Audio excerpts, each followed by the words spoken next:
Don't cock the gun when you're talking to us. Take your gun away. We have held guns before. See, I'm talking to your DP, you're cocking the gun. For what? We pay your taxes. We buy your underpants. We buy your boots. Don't be excited. Yes, mawulire agakagwawo gatugedde nako olunaku olwaleero essaawa zino ampuliriza ng'olunaku olw'eggulo President Kyagulanyi Ssentamu Mitembo alumbye ebitundu eby'e Masaka mu Buddu kaakati kabadde kayisanyo kyabadde kijjubi kwabadde kulya na Komba Sowani wabaddewo ampuliriza vaawo mpitewo bino byonna nga bigenda mu maaso waliwo ensasagge egudde munda mu kitongole ekyakasiko k'ebyokulonda oba giyite Uganda Electoral Commission ampuliriza amawulire gakanga amawulire gannaku amawulire gatiisa era nga wenjogerera Dr. Engineer Simon Byabakama ono nga yakulira akakiko kano ak'ebyokulonda ebigambo byongedde okumwononekera byongedde okumukaayira bubadde bukyali busa bwe bityo General wa Museveni ono ampuliriza avudde emisana tekeka kati ono alangiridde General ki alangiridde ono amaze emyaka n'ebisiibo nga wagira mwami Museveni era nga mwami Museveni ne NRM tebimuva ku mumwa kakati olunaku olwajjo ampuliriza okusinzira ku kyabaddewo e Masaka ono avudde butereevu nnyo ngenda mu kwa mu mboozi zaffe omulabeko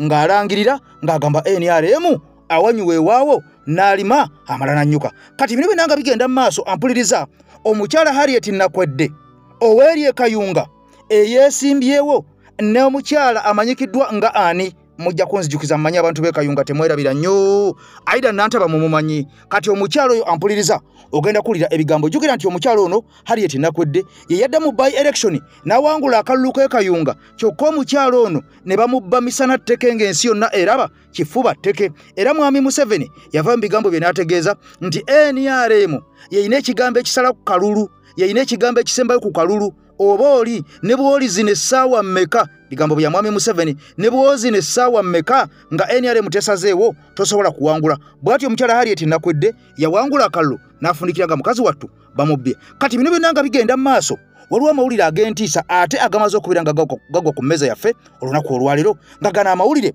gafuutuse mu bitundu ate eby'e Masaka e Buddu mwami Kyagulanyi gyabadde olunaku olw'eggulo ampuliriza njagala otule wansi owulire ebigambo bino ebifuutuse mu constituency zennyini mwami Kyagulanyi weyabadde weyakubidde laale wennyini ogenda kwewuunya ensi ogenda kutya kaakati nno ate yo kooti y'ensi yonna oba giyite ICC ampuliriza eno emaze okulangirira eno erangiridde ekiwandiiko ndamutaayiika luva okwaya oluserebende ampuliriza emaze okigonnomola era bwe ntyo nkina ku mmeeza yange eyonaku olwaleero ngenda kubeera nga ebigambo mbikuwa ogenda kubeera nga omanya ensi nti abantu babeera eri mu Bulaaya naye buli ekigenda mu maaso mu Afrikano babeera bakyota buliro kaakati nno mukutu gwa nkyukakyuka mukutu gwa EKTV Media Uganda ngaze ekemasa tudde mabigawo omuzindaalo okulaba nga nkusosotolera ensonga zino zonna osobole okubeera nga ozimanya n'okuzitegeera okuzittaanya okuzitematema tubeere nga ebigambo byonna tubiyitaayitamu tubigaayigaye ng'agayagaya sumbuusa kakati nno ompya sagala weerabire nja kukusaba osooka osubscribinge ku mukutu gwaffe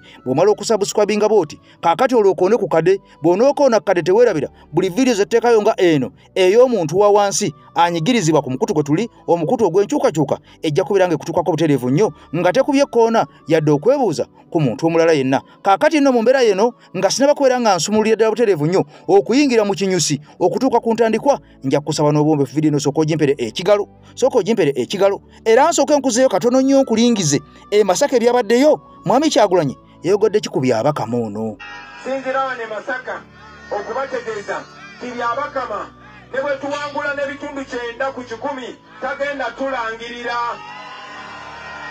byabakama tagenda tulangirira kubanga akolera Museveni byabakama tagenda tulangirira kubanga yalina okubeera rifari mukuno okukontana naye yavaayo n'avumirira etuyita protest vote twe mu kalulu kano tuwakanya ekibbattaka tuwakanya effugabbi tuwakanya etuwamba bantu tuwakanya otutulugunya ne mwami Babakama yagamba ye kikyamu okugamba titugenda mu protest vote ebuvuddeko mwamuwulidde newankubadde yali mulamuzi era naye munnamateeka nga nze wano ne mwami Byabakama yavuddeyo n'awoninga bannayuganda n'abagamba temukkirizibwa kubeerawo okulaba ng'abantu balonda era mwami Byabakama yennyini n'agamba nti bajja basiba mwami Byabakama nsinzira wano ku ssoza lya Ssaabasajja Masaka okutegeeza nti etteeka erya Presidential Elections Act section number 31 akawaayirako 4 kalaga nti munnayuganda yenna ng'amaze okulonda waddembe okuyimirira mita 20 okuba ku mmeeza we balondera. Emita 20 kyekyo kikungu abantu awo we bali.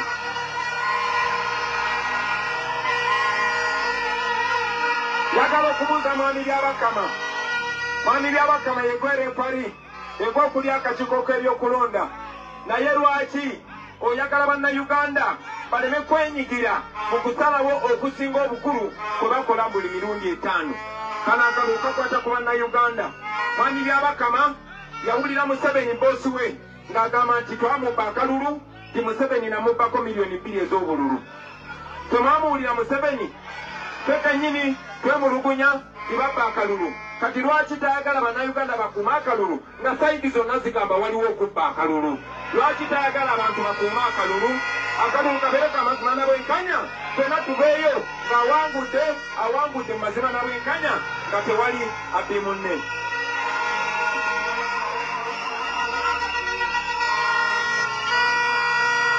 Mwami byabakama yennyini ng'ayimiridde wano ne bannange bonna tulumiriza mwami byabakama, tulumiriza mwami byabakama, tulumiriza mwami byabakama okubba akalulu. Kati mwami byabakama bw'obanga gwe tulumiriza okubba akalulu tosobola kuŋŋamba nti ate omubbi gwe tumanyi nti ajja kubba ebyaffe. Lwa omubbi ayinza tetugamba nti temugalawo ennyumba yammwe tewali kye bagenda kubba. Bannayuganda mbabuulira eryo ddembe lyammwe okuuma akalulu kammwe ne mumanya ekivuddeyo ne mukakasa nti tebababbye. Bino mbibagamba ngera bwe mbagambye nti byabakama tagenda tulangirira. Naye byabakama tagenda kubeera buli wamu mu Uganda. Abantu bwe babala akalulu, akalulu bakabalira mu ttaala, bakabala ng'ensi eraba. Era ebiva ku buli polling station birabibwa. Ne babigatta ebiva mu constituency ne bigenda ku disitulikiti. Kati babbira ku ttale senta ezo, babbira ku disitulikiti. Mwenna mbawa obuyinza kubanga mwannonda mu 2021. Era wano wenjogera wadde entebe sinagituulamu njogera nga pulezidenti gwe mwalonda.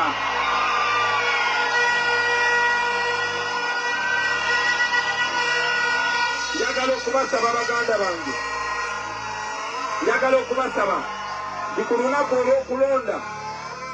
olw'okulonda nga 15 January bannange mu Bukeerezi enkokola abaana beeyiganga balina ate akantu ke bakola bo omanye abasoga balina obubadi.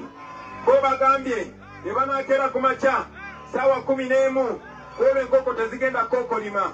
Abantu ffe tugenda okookolima. Bagenda keera ku makya buli omu ayimirire ku mutala agambe nti weewe weewe weewe. Kati mwabatakola ddoboozi abalina amaloboozi amatono, alina akaloboozi akatono ng'aka Edi Mutwe, nja kusaba ogula effirimbi.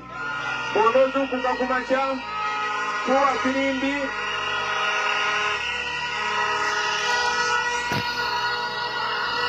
Kale nkwanirizaako nnyo ku mukutu ogw'enkyukakyuka ogwa EKTV Media Uganda nga nze Eke Master mu butongole maze okubeera nga ntuula ampuliriza nkusosotolere ensonga otegere ebigambo. Kaakati n'emyaka 40 gimaze okubeera nga gyekulumula obanga gyetooloola beddu ng'omukulu amanyiddwa nga General Kaguta Museveni tibahabulwa ow'enkoofiira Namukaddulira Munyana ali myaka 8 ampuliriza ono nga yatudde mu ntebe y'eggwanga Uganda wali entebe era nga yakutte steering. Wabula biri byonna nga bigenda mu maaso okusinziira ku bannayuganda bangi ab'enjawulo balina amaloboozi ag'enjawulo bano nga beemulugunya era nga balaga nti ebigenda mu maaso mu regimu eno ey'emyaka 40 bingi tebiwoomya nakabululu, bingi tebijja ku pate, bingi tebisobola kubeera nga bitwalibwa ku buko. Kati nno nga bigenda mu maaso nga bwe nkutegeezeza nti waliwo Jeno omu munda mu kibiina ekya NRM. Ono Jeno ampuliriza avuddeyo n'akamala n'akawaŋŋamula era ono amaze eggobe mu kibya ayogedde misana tteke nti ewange ne NRM tumaze okubeera nga twawukana, kaakati tetukyali malusu na ddookooli, kaakati tumaze okubeera nga twawukanira ddala. Neera ne banneesulubabye nga boolaba Nasswi bwe yeesulubabba engalabi, omusajja ono bw'atyo bw'ategeezezza. Ayongeddeko n'ategeeza nti Mwami Museveni bingi bye yasuubiza bannayuganda wabulanga bimulemye okubeera nga atuukiriza. Ono ayongeddeko nti Mwami Museveni bingi by'abadde alina okubeera nga wa bannayuganda abiwa bayimbi, era ono agamba nti abayimbi bangi nnyo Mwami Museveni ate baakolako okubeera nga apromootinga mu kifo ky'okuyamba abantu ba wansi, okubawa entandikwa, abaana okubasomesa, okuteekawo amasomero, enguudo ennungi, amasannyalaze, amazzi amalungi, ebyobulamu. Kakati omusajja agamba nti enguzi be baana baliwo. Bino byonna nga bigenda mu maaso, omusajja agamba abannange ewanyu weewaawo, awanyu weewaawo n'alima awalungi amala nanyuka. Kati njagala butereevu nnyo tusooke tuyingire mu bigambo bya Generaali ono, Generaali wa NRM, si Jeno w'amagye aga UPDF, naye Jeno mu NRM awangadde ebbanga ajeeganye mu mbeera bweti.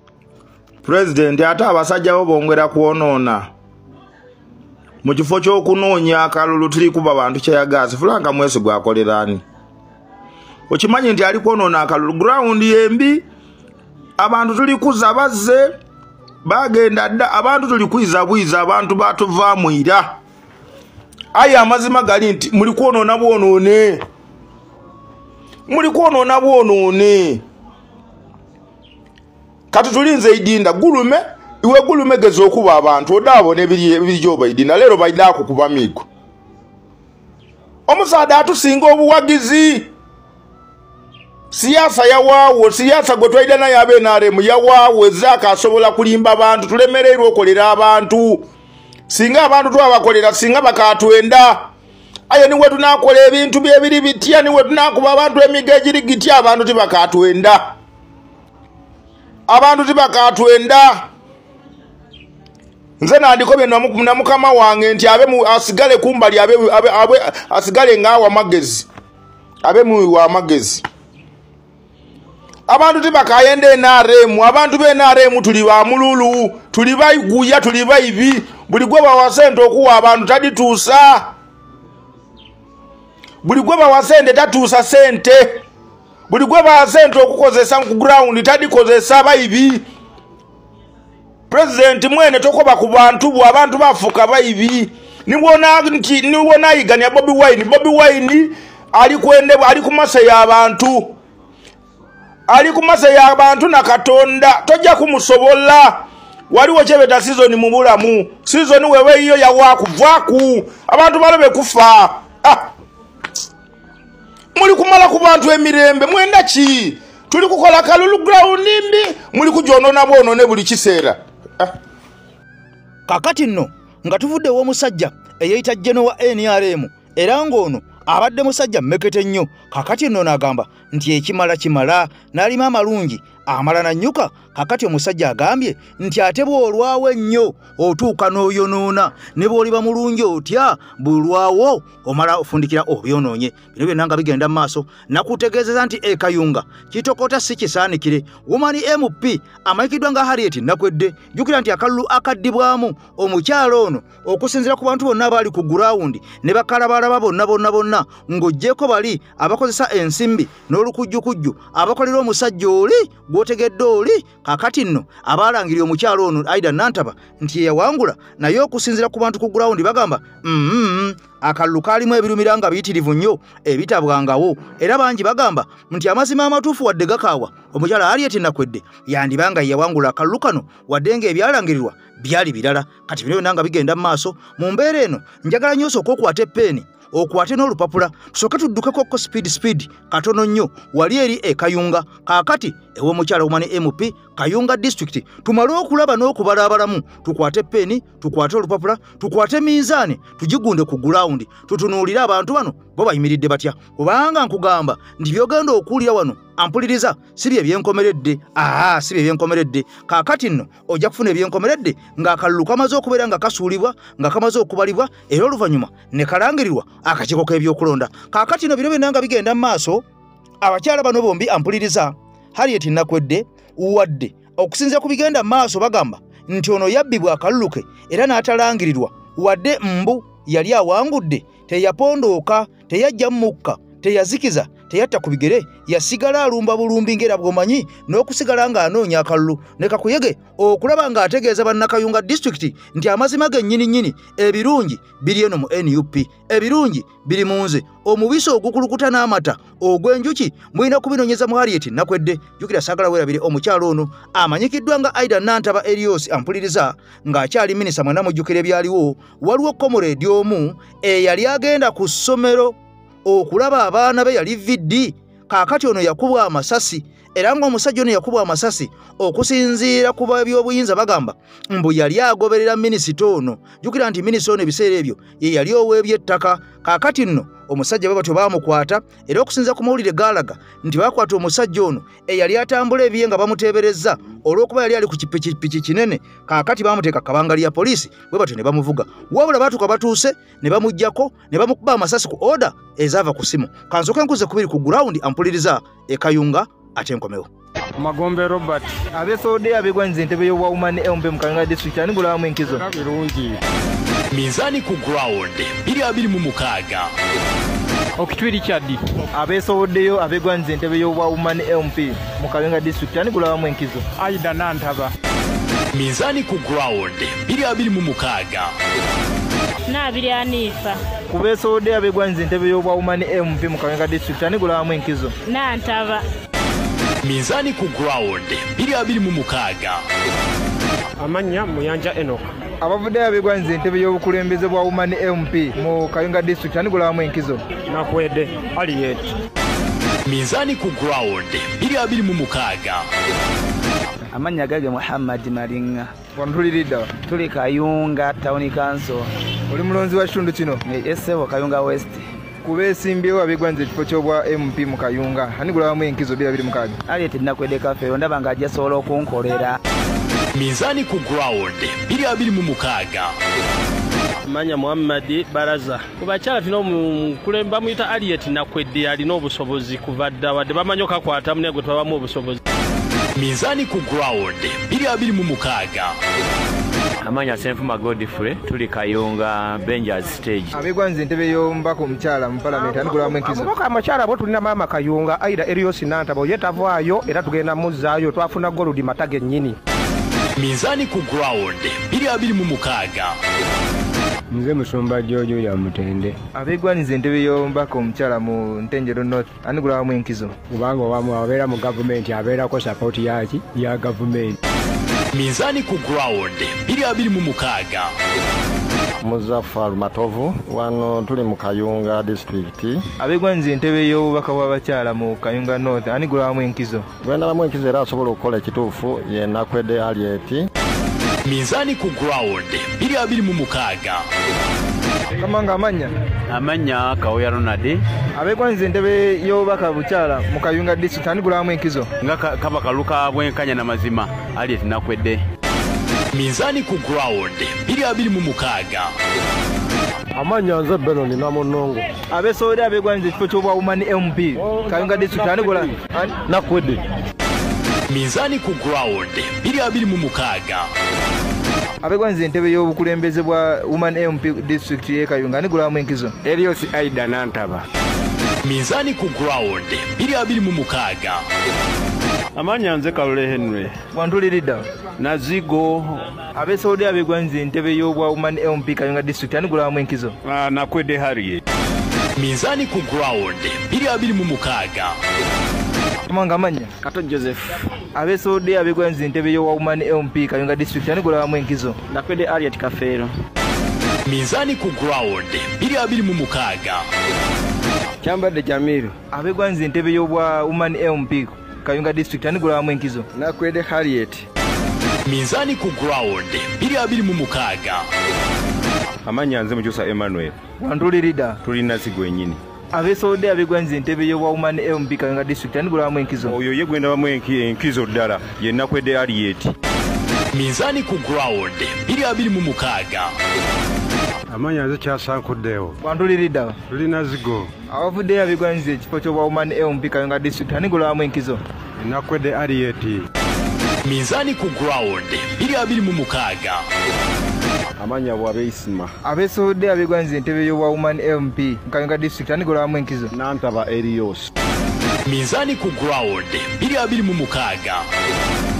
Nasimbugwe Sala sangibwa wano Nazigo kawonawo zone abegwanze ntebe ya Woman MP Mukayunga district anigula mwenkizo Nantaba. Minzani ku ground 2026. Amanya agaye bambita Chimwengeke abeera mukyala Nakwedde Harriet Kafeero. Minzani ku ground 2026. Amanya Kipulwe Kevin abeesoodeyo abegwanze ntebe y'obukulembeze bwa Woman MP ku district Kayunga anigula mwenkizo Nakwedde Harriet Kafeero. Minzani ku ground 2026. Amanya mpitibwa Kizabbata wano tulirida Sendi Kayemba stage. abeesoodeyo abegwanze ekifo ky'obwa Woman MP Kayunga district anigula mwenkizo Harriet Nakwedde. Minzani ku ground 2026. Mbalagaza zaidi abeesoodeyo abegwanze ntebe y'obwa Woman MP Kayunga district anigula mwenkizo Nakwedde Harriet. Minzani ku ground 2026. Amanya Senkubuge Robert abeesoodeyo abegwanze ntebe y'obukulembeze bwa district ku Woman MP anigula mwenkizo Harriet Nakwedde Kafeero. Minzani ku ground 2026. Nze Bazira Mutabazi. abegwanze ntebe y'obwa Woman MP district ya Kayunga anigula mwenkizo Nantaba Aida. Minzani ku ground 2026. Amanya bampita Yazidi Lulande. abegwanze ntebe y'obwa Woman MP Mukayunga district anigula mwenkizo Harriet Nakwedde. Minzani ku ground 2026. Amanya Nsubuga Joseph abeesoodeyo abegwanze ntebe y'obwa Woman MP Kayunga district anigula mwenkizo Nakwedde Harriet Kafeero. Minzani ku ground 2026. Amanya Baligeya Pius. abeesoodeyo abegwanze ntebe y'obwa Woman MP Kayunga district anigula mwenkizo Nakwedde Harriet Kafeero. Minzani ku ground 2026. Amanya nze Wekoye Sharif. abeesoodeyo abegwanze ntebe y'obwa Woman MP Kayunga district anigula mwenkizo Nakwedde Harriet Kafeero. Minzani ku ground 2026. Amanya Maluma Ismail nga mpitibwa Mpisa Yeesigamwa nga nsinzira wano Bukamba Bugerere. oli mulonzi wa kitundu kino Ni mulonzi wa kitundu kino ddala era yakalondako emirundi 3. abegwanze ntebe y'obukyala mu palamenti anigula mwenkizo wali ku district Enkizo njiraba mu Nakwedde. Minzani ku ground 2026. Minzani ku ground 2026. Byemuwulidde byebyo era kakati bw'omanga abalonzi mubaddewo nga tukabala ate lwaki mba nangirira byebyo byebyo byemuwulidde byebyo byennyina nkakasa nti byemulina okitegedde ekintu ekyo nkakasa nga byemuwulidde nange byennyina nabagamba nti tetusobola kutambula disitulikiti yonna netuuka ku balonzi bonna kale nno naawe abeera wangudde osanyukamu katono tetutuuse ku bantu bonna abalonzi b'e Kayunga osanyukamu naye nga era katono bisobola okukyuka byetukuwa si byankomeredde ebyenkomeredde of course bya mulamuzi Simon byabakama era mubirinde ng'ennaku z'omwezi 15 wabula byetukuwa bikuwa ekifaananyi naye nga okusinziira kwabo betusobodde okutuukira olunaku olwaleero Harriet Kafeero Nakwedde munakibiina ekya NUP okusinziira nno ku bye tugenze maaso n'okufuna eno yalina enkizo okusinga ku banne newankubadde nga ne incumbent MP Nantaba Aida muna NRM ali independent atali bubi birungi Jacqueline wa kibiina kya NRM nemuwulidde afunyeyo bubululunga busatu ate nga Agatha Nalubwama independent abuuseeyo n'obululu bubiri Minzani ekyatalaga netugamba nti betukuwa si byankomeredde bisobola okukyuka eyo oyebadde Minzani ku ground 2026 mu program The Inside Story. kale kakati nno bino byonna nga bigenda maaso ampuliriza ebiri ku ground obiwulidde era nga nkutegeezezza kwali ku mukutu ogw'enkyukakyuka ogwa AKTV Media Uganda omukutu ogw'omuntu wa wansi omukutu omwagulanyi nja kukusaba osubscribinge ku mukutu gwaffe banga wakatwegattako okonene ku kade buli video zeteekayo ng'eno obeere nga tozisubwa nakutegeezezza ampuliriza olunaku lwabadde lwaggulu bw'atyo omwagala w'abangi Robert Kyagulanyi Ssentamu yayolekedde ebitundu eby'Ebuddu eby'e Masaka era ono yakubye enkuŋŋaana 2 ezamenye n'emiti era okusinziira ku bageraageranya abantu bagamba nti abantu abakunukiriza emitwalo 8 bandibanga bebadde ku laale zino zombi eza mwami Kyagulanyi. Sitegeeza nti eno wabaddeyo emitwalo 44 wabula buli laale yandibanga baddeko emitwalo nga 88 gye emitwalo nga 16 egyakuŋŋaanye okwerolerako n'okwerabirako nga mwami Kyagulanyi ayogomye ekibuga Masaka. Ampuliza bino binanga bigenda maaso, waliwo okutya, waliwo okweraliikirira, waliwo okulya n'okkomba essowaani ate okufutuse eri e Masaka ng'amawulire gano gannaku nnyo okutu ekyenkaniddeawo okusinziira ku gurawundi eraga nti abantu bano boolaba ababiri omukyalo ono nga ye mu district Woman MP owa Masaka City bepono omukulu oli nga yagenda okusikira omukulu amanyikiddwa nga Abedi Bwanika okimanya kabonera amanyikiddwa nga Kuteesa. Wuliriza nnyo wano okusinziira ku gurawundi balaga nti abantu bano batambulanga nju ku nju nga tebana bakubeera nga bafuna ambuleera oba akabonero aka ambuleera oba akabonero aka manvuuli wali ku NUP. Naye okusinziira ku bigenda maaso essaawa zino okusinziira ku musasi waffe atulaga ensonda zongera okutegeeza nti abantu bano bombi nga bw'obalaba olwamala okufuna kaadi za NUP omuliro baagujjamu baasala puleesa ebyokutambula nju ku nju baabivaako dda era okusinziira ku musasi waffe agamba nti abantu bano kati obudde bwabwe obusinga babumala mu kukiiringa okujjako omukulu amanyiddwa nga Sebina gy'aviira ono ye ku gurawundi ayongedde okunyweza oluvannyuma lyakwasibwa obuvunaanyizibwa okwetika kaadi eya NUP nga ambuleera. Wabula ate amawulire kyannaku nnyo galaga nti bano ababiri bo olwafuna ambuleera ne bafuna akabonero kaakati omukkambo bajja mudda. Bino byonna tetubyogera ndi tubayisa mu maaso, tetubyogera ndi tetubaagala, tetubyogera ndi tubalengezza, wabula twogera ebigambo bino bwe kibanga ddala bituufu basitukiremu ng'abatega ogw'ekyayi baddemu batambule enju ku nju kubanga eno yessawa entuufu ey'okwongera okunnyikiza n'okunnyitiza n'okukkaatiriza n'okujjukiza abalonzi nti bannange temwerabira akabonero ambuleera yenze owammwe yenze owammwe owaaluli owaleero n'ow'enkya. Wabula bw'ofuna ambuleera n'olowooza nti ogenda kwebaka ate abantu ne bakwerabira kiyinza okubeera nga kitukosaamu ng'aba NUP. Kaakati nno mu bufunze nja kusaba abakulu bano bombi mu buwombeefu mu kusaba kwennyini bwe mbaga ku gurawundi kituufu mubaddeko nga bino bya bulimba mwongere mu bwongezi maanyi kubanga omuntu ayogedde ekyo aba ayagala mwongere maanyi. Nja kutwalako e Masaka katono nnyo nkumulise n'okulingiza mu nsonga zino ate nkomewo. Sitera kubagamba kuntambuliza vidiyo naye ku luno munyambe buyambi vidiyo eno etuuke ku bantu bekikwatako. Amawulire genfuna ageesigika gagamba nti abantu abamu bwe mwamala okufuna kaadi ya National Unity Platform ne muzikiza ne mulaba nga olutalo lulinga olwaggwa ekikyamu ddala.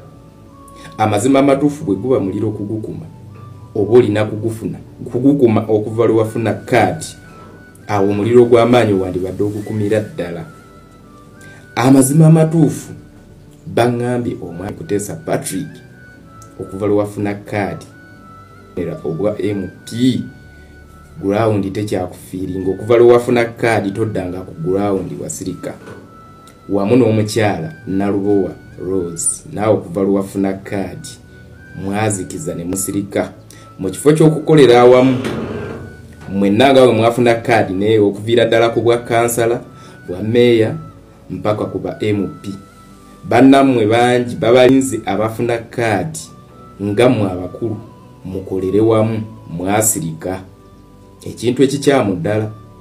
Mwami Kuteesa Patrick nzijukira bulungi we twali ku ssaza nga tugenza okuwandiisa Moshi omusajja ajja n'akugamba ebigambo n'amatu gange n'akugamba mukulu Kuteesa ebipande by'ekimanya nga tebikyaliyo.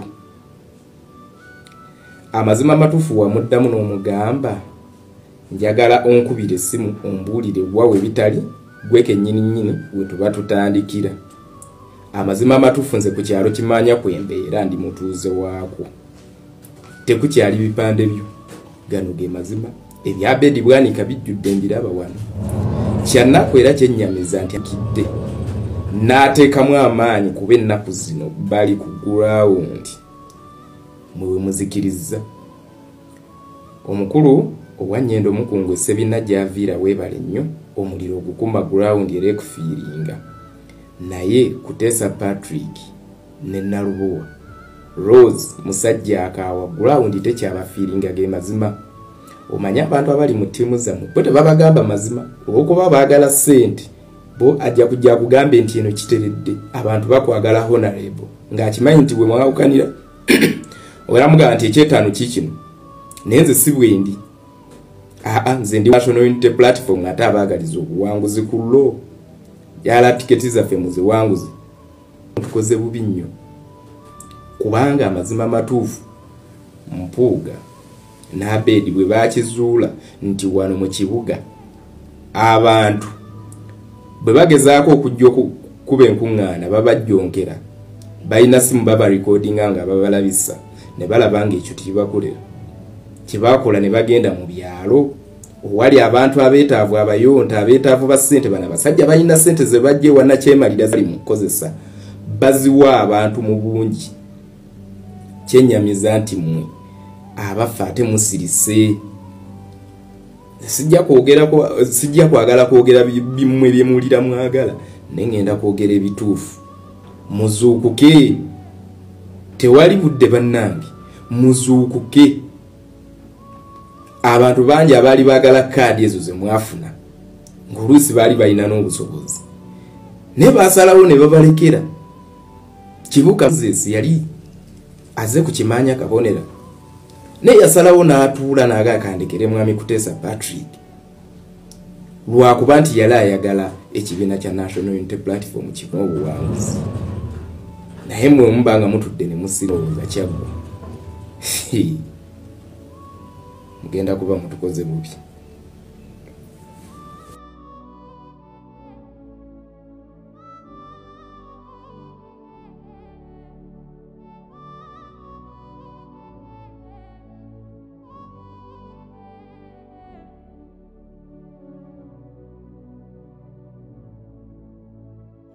Kakati nno ampuliriza nga bwe nakutegeezezzaako nti ICC emaze okubeera nga ereceiving documents ez'enjawulo ku mawanga ag'enjawulo okuli eggwanga erya Uganda bepo n'eggwanga erya Tanzania eritwetolodde. Kati wano njagala owulirizeewo nnyo kubanga ebigambo bye ngenda okwogerera wano oyinza obutaddamu okubeera ng'obiwulira ewalala wonna n'olw'ensonga eyo muganda Nkakeeto njagala osooka otulo okwate eppenni n'olupapula ogambe Sister Marie nti yeebale nnyo yeebalire ddala okubeera ng'omulimu guno yaguggusa. Comrade Kyuma naye mutumiddeko nnyo ono nno abeesinga eri mu ggwanga lya Canada bepo ne Comrade Nico beebale kutambuza nsonga zino. Bino byonna nga bigenda mu maaso ampuliriza abakulu bano baagenda wali eri mu ggwanga erya Netherlands mu kibuga Hague ewali ekkooti ey'ensi yonna era bano ne balaga obutali bumativu eri akakiiko kano okusinziira ku ebyo ebigenda mu maaso ampuliriza munda mu ggwanga Uganda. Wabula bino byonna nga bigenda mu maaso ekyasinga okubeera nga kinneewuunyisa ekyamala enviiri ku mutwe ge maanyi abantu abali mu diaspora ge baayinanga ku nkyukakyuka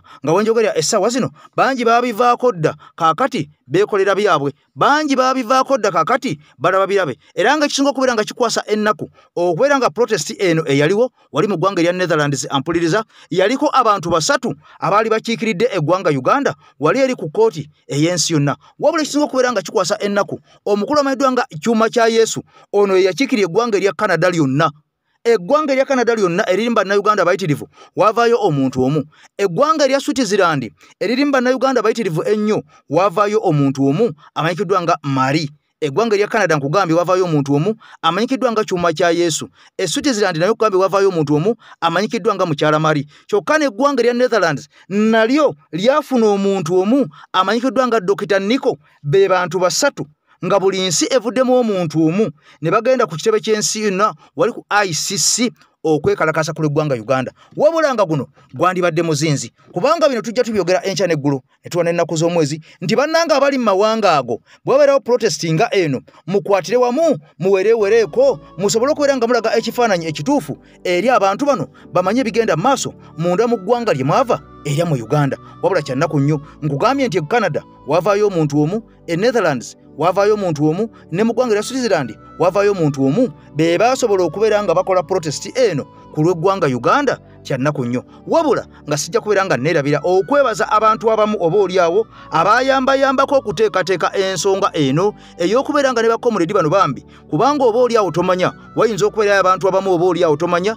abayambayambako obanga mu ntambula obanga mu kusula oba ebyokulya oba ebyokunywa ne mbeera nga mukwatirako mwembanga gye muli mu Netherlands eyo mwebale nnyo mwebale ddala okubeera nga muyinza okuba temwalabikako ku kamera naye nga mulina enkola yonna oba embeera yonna gye mwateekawo mwebale nnyo mwebale ddala okwagala ensi yaffe Uganda wabula bino byonna nga bigenda mu maaso njagala butereevu nnyo nsooka ate nkutwale mu lutambi luno nkulaga emboozi eno ekkooti y'ensi yonna emaze okkawaŋŋamula eno egambye emisango batandise dda okubeera nga banoonyereza naddala eriri mu ggwanga erya Tanzania omukyala mayitwa nga Samia Suluhu ebibye byandibanga bimaze okubeera nga byonoonekera ddala ebibye byandibanga bimaze okubeera nga byonoonekera ddala jjukira ono yagenda n'akoppa amagezi ku nsi emu ey'omuliraano oba oliawo nze nange gye simanyi kyenteebereza obuteebereza amagezi ago ne gamuviirako ebitukula makayi byazaalira ku nsiko okutuuka okutirimbula bannansi munda mu ggwanga erya Tanzania kaakati nno olwo documentary eyafuluma neemuzaalira eminyira kaakati nno nga wenjogerya omukyalo ono naye ali kutayasula utaasibewo ali kutebuuke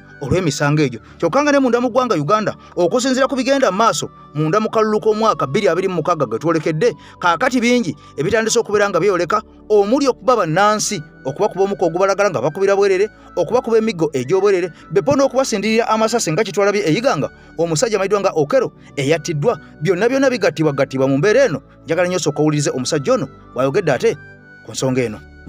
Assalamu alaikum warahmatullahi wabarakatuh.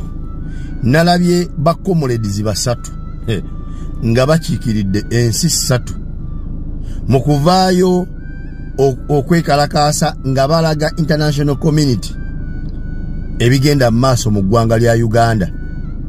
Abantu basatu nga bakiikidde ensi meka ensi ssatu nenkakasa nenga nti wallahi ekyagwa mu diaspora kyonna kye kiri twetaaga kusabirwa.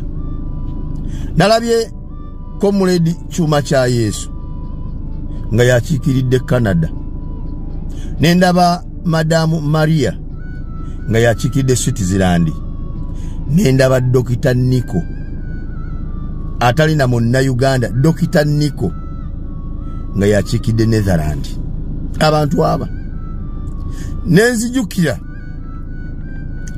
abantu abavayo nga bakuba Nico oyo. Nico baramunya muwa sente, Nico yafuuka munyampi, Nico yafuuka biki. Nga bonna abagamba nga bwali omunyampi nga balambu yamuwa sente nga bwe yakola atya nga siraba teriyo wadde no avuddeyo kweyunga ku mulimu gwe bali mu kukola ogw'okwekalakaasa nga balabisa nakyemalira n'abatemu be abapoliisi n'abamagye bakozesa okutemula n'okutulugunya bannayuganda. Era nze nja kusiima baganda baffe abo ne mwannyinaffe. Nja kusiima Dr. Nico, muganda waffe Kyuma kya Yesu ne Madamu Maria. Basatu bokka bwe bati nga bavuddeyo genda okwekalakaasa basatu. Naye nga gye buvuddeko yabanga nsi Canada ne beekalakaasa abantu ekitone nnyo nga 50 ku kkubo. Oyo mu America ye kyagwayo wadde n'omu bw'ati yakiikiridde yabakiikiridde teyalabiseeko. Ebungereza eyo kika bannaye kiki ekyagwa mu diaspora. Nzijukire mabegako wali twavaayo ko ne twogera ku mbeera nga bweri mu diaspora tugaba bannange obugayaavu nga bususse obungi mu diaspora. Activities ezakolebwa nga kiki ekyatuuka nga tezikyakolebwa. Akasirikiriro nga kangi mu baali abakulembeze baffe aba diaspora. Kiki ekigenda mu maaso ekyaddira mwalaba lwali lutalo ku social media, lwali lutalo lwennyini. Omwali n'abamu okubawanika ebibaluwa ebibagoba mu NUP mu chapter nti ono tumugobye takyali wa NUP. Omwali n'abalala okugamba nga bwe babakwana ne babagaana kiri lutalo lwe babaguddeko. Lwaki temuvaayo ne muswaza abo ababagambanga nti musirise ne mbaswaza nga mwogera mugambe nti mwatugamba nga tusirisika tetuli mu kwogera nga temulina kimunyega. Naye mwayongera proving right abo abava ne bagamba nti mwasirika tetumanyi kyabaawo. mugenda maaso nakuba provinga right nti bali batuufu okwogera ku nsonga eyo newakubadde nga mwekaza nnyo ne mwogera bingi muwandiisa amabaluwa mu bagobye mugambye simanyi batukwana nitugaana simanyi twabakola visa ne bagaana okujja bali abakola gwa kusabiriza bingi bye mwayogera ku bakomuledize naye bye mwayogerako ebyo nabo bakyayogera tebazikizanga immwe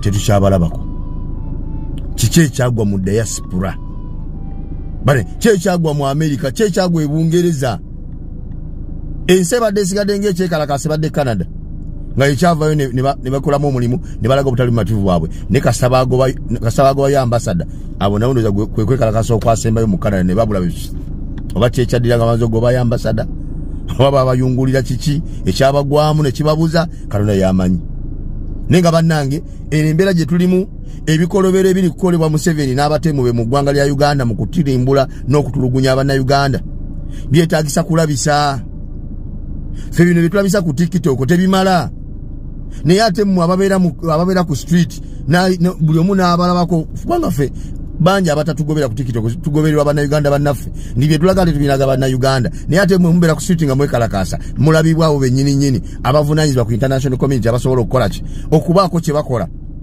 mu kutuyambako okukkakkanya n'okunafuya omutemu ono amazima gali nti tusabire diaspora Katonda yamanyi ekyatutuukako. Eno video simanyi oba enaasigalawo naye kyensaba mu gisharing bagenda okugijjayo nga erabiddwa abantu bangi nnyo. Abasajja abe Uganda babadde balowooza nti bakitalo nnyo nti basobola okyankalanya buli mbeera ne mu ggwanga lya Tanzania naye nabagamba nti ba capitalist they are here bazze kwa waliwo abantu abasinga n'okumbuuza mwambuuzanga kakati satellite yabaddewa okutaasa bannansi ba Tanzania nakugamba ebintu bino oba tobimanyi sirika toyogera gwe just watch the space webinaamala ogire kakati documentary ya Tanzania efulumye nkiddamu documentary ya Tanzania efulumye wabula ebifaananyi bino ebimu nzijeemu bujja gwosobola ogenda kugundya CNN n'olaba documentary eno nayo nanga weefaanana ze just nzijeemu bujja video yaffe baleme kugitwala wabula omukazi ono byabadde ayogera simanyi ba video enaasigalayo kyensaba mu gisharing bagenda ogijjayo ng'olwedde ekoze eki etambudde katulabe kino. The violence through abductions, murders, and arbitrary detentions of approximately thousands of citizens. Innocent victims who sought medical care for their gunshot wounds have been forcibly abducted by the police from hospitals, murdered, and their lifeless.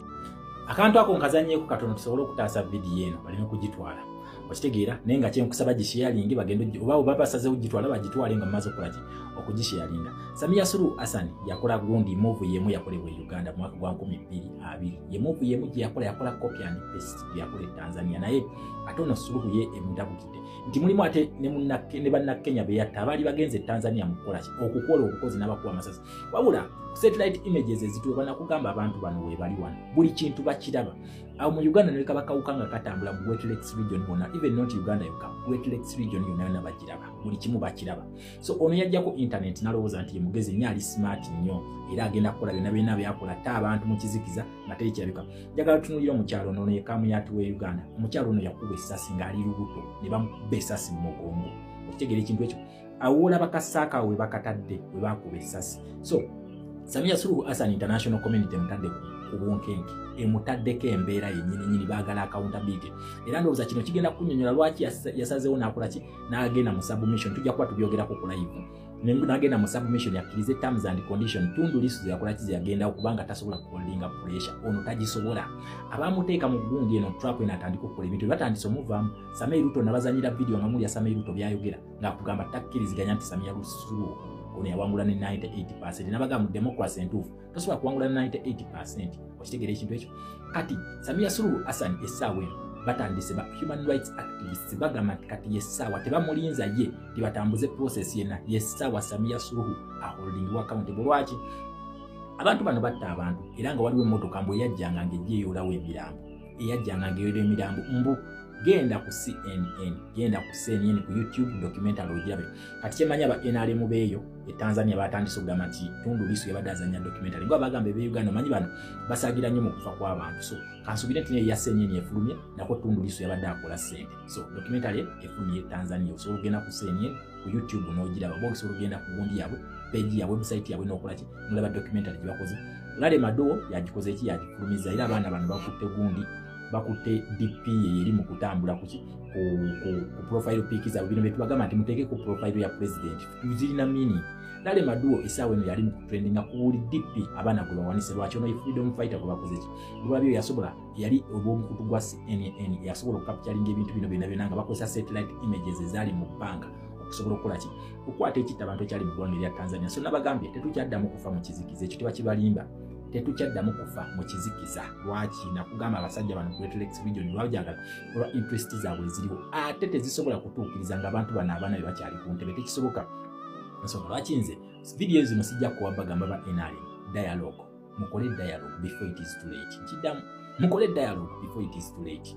You cannot stop this and you will not fight these people. Temusobola kubalwanyisa. Kati Suluhu Hassan yali amanyi akimaliriza.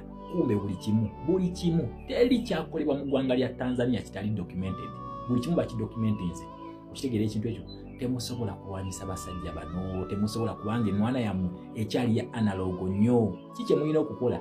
Use the democratic principle gye bakozesa gye bayita dialogue before it is too late. Kiddamu use the democratic principle gye bayita dialogue before it is too late. Ebyo okudawo ne mwewagawaga okugira musombi olwana bw'essomero mubulese mulaga nti mulina numbers.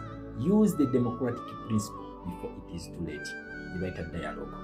Kale ebyange byebyo. One word is enough wise. Okitegeera obanga oli mugezi osobola okutegeera kyenkugambye. Etaasiza bangi dialogue. Etaasiza bangi yataasa Daniel Arap Moi, yataasa Jerry Rawlings, yataasa nani? Yataasa ne Edgar Lungu okutuuka okufiira mu ggwanga erya South Africa. Nakati Edgar Lungu tannaziikibwa. Kiddamu Edgar Lungu tannaziikibwa myezi kati 5 akyali mu mokyale South Africa. Okitegeera ekintu ekyo naye nga nze kyembasaba kiri ki mutemukole dialogue. That is the only avenue. So satellite images bulijjo abambuuza nti kakati bulijjo otugamba kati abazungu babaddewa nga batta abantu Tanzania ziizo ogundi nnyoko byemu ababifulumiza ebyo ezo documentary mwa bazikoze ezo satellite oziraba satellite images ezo si kamera ya simu yo those are satellite images bakugamba nti Samia Suluhu Hassan ono abantu bagwanga ku street yabatwalanga n'aba badduka mu malwaliro abali bakubiddwa amasasi bagendanga ne babawambira mu malwaliro ne babawambayo mu malwaliro gye bali bagenze abasirikale bano ne bakuba amasasi ne babatta bakugamba Tanzania mu documentary gye tulabyeko ya CNN abaana bano babanyigiranga mu byuma bya cement nkiddamu ebyuma ebikola cement mwe babanyigiranga asobole okuwuzaawo obujulizi n'abalala basima eddwaliro ne batandika okubaziikanga mu nkokoto ne babaziika bwe butemu bwa Samia Suluhu Hassan wabula kati ekintu kyonna buli kye yakola kitandise okuvayo mass grave zitandise okugibwayo batandise okuzijjayo obujulizi ku bantu beyanyigiranga mu byuma ba cement asobole okuwuzaawo obujulizi bitandise okuvayo so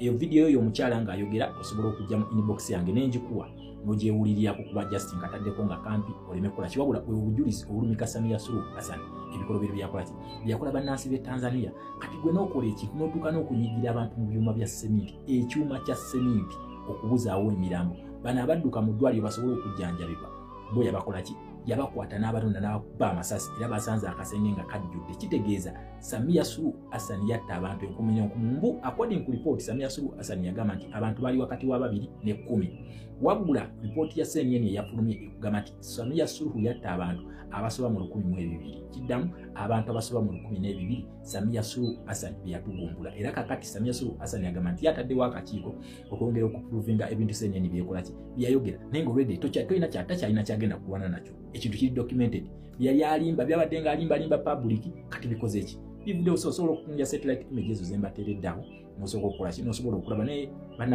bannayeze nsaba ekintu kimu muve mu greediness mulekerawo okutta bannansi mulekerawo okutta abantu twetaaga tukyuse Africa etandika na kintu kibaita nationalism n'okwata emmundu n'otandika okutta bannansi bw'otyo ngatta ebiyenje ate n'omala n'otandika okujja nga weewaana nga oli freedom fighter okitegera ono Suluhu Hassan yeewaana nga waliye ndiye maama era kakati bali abasonyiye that total nonsense after killing thousands of people n'ogenda n'obanona ne malwaliro n'obakuba n'obatta nkugamba egenda ku CNN ogenda kuba ng'olaba documentary a well documented documentary ogenda kuba ng'ogikola ki ng'ogirabako ku CNN wabula gwe omutima omutono totawaana gendayo kubanga bino ebifaananyi bitiisa ebintu eri hola temulaba nti Uganda yali hola Tanzania yabadde hola kino kye tubagamba nti tulina okukola ki tulina okukwatira wamu as citizen to end this madness tulina okukola ekintu kye tuyita United East Africa, United Africa, wetugenda okusobola okukola ki, wetugenda okusobola okwerwana. Nakwabula kye tugenda okukola, tulina okuzimba abantu beeru tuyita nationalistic leaders, not patriotic leaders. Patriotic leaders are always thieves and they are idiots. Okitegera ekintu ekyo. We need to build nationalistic leaders, abantu abagala ensi yaabwe. Ddala ddala oli mu Tanzania n'okwata bannansi ba Tanzania n'okuba ng'akuba ebiyenje naye ng'okuba bannansi bantu banno balina one life, nawe olina one life. N'abadduse ne bagenda amalwaliro basobole okufuna obuyambi oba obujjanjabi n'obalumbayo mu malwaliro n'otandika obbawambirayo abalala n'okuba amasasi n'otta osobole okubuzaawo obujulizi n'okwata bannansi banno n'obanyigira mu byuma bya seminti osobole okubuzaawo obujulizi. These are patriots betulina. Samia Suluhu is a patriot. Chama cha Mapinduzi is a patriot. Okitegere kati ye always ebyo byagenda okukola ki, byagenda okubeeramu ebyo kubanga ki ekibiina kyabwe kirina okufuga. Naye twetaaga ba nationalistic leaders abalowooza ku country first. National Unity Platform neteeka manvuuli ebbali nesitula flaga negamba ku lwa Uganda. These are the patriotic leaders that we need. So Uganda twebeeremu, it is us to end this madness, and it is not only going to end in Uganda, mukamuka East Africa and Africa at large. We have to liberate our continent as the youths. Bababubuka fe tulina okukola kino. Bano abakadde bali ku analog tactic. For survival, you have to kill for survival. No, we are saying no. Let us unite, let us have competition, a very fair competition. Ubanga tosobola kuwa ideas. Please dake bali or ideas akole ki aite osi survival for the fittest. Bine byobukulembeze si byakufa nakuona ne wotabira mukulembeze osobola okusavinga ensi yo. Okitegere osobola okusavinga ensi yo. So